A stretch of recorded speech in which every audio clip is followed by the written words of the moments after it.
Now, y'all may not believe this, but once upon a time, I was a fragrance mogul, a high-class entrepreneur, the Elon Musk of making people smell like the inside of a bait shop.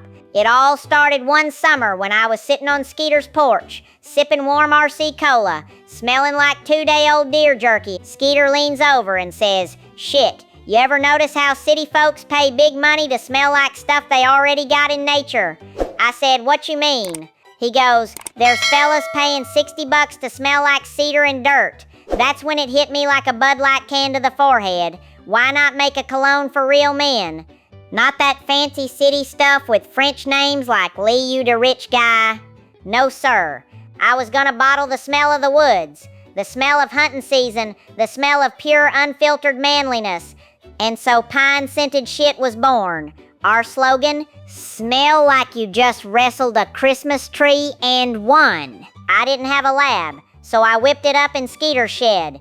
Ingredients were simple: pine needles, creek water, a splash of moonshine for longevity, and one secret touch, a single drop of bacon grease in every bottle for that homey vibe. Shook it all up in a mason jar, strained out the bugs, and poured it into old hot sauce bottles. Boom, high-end luxury, Shitville style. Word spread faster than gossip at a Baptist potluck.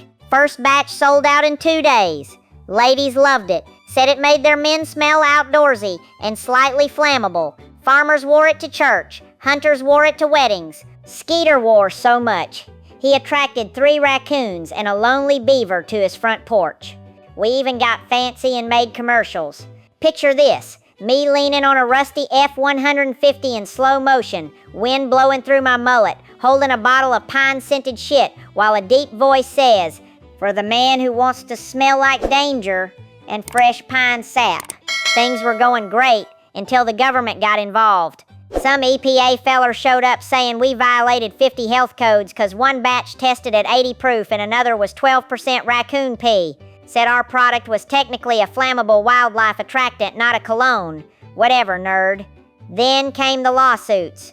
Turns out Earl from the feed store wore too much pine-scented shit, laid down in the yard, and woke up with a family of squirrels building a condo in his beard.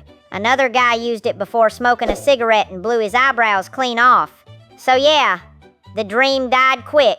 Lost my inventory, lost my shed, lost 2 good mason jars in the explosion. But you know what?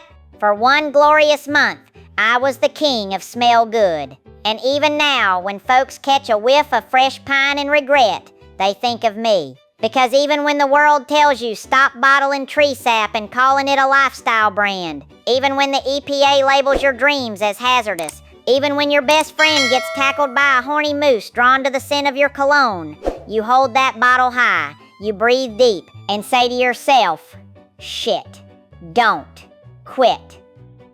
Heifers and hellfire. May your beer always be cold, your cousin's really cute, and your outhouse never tip over in a windstorm.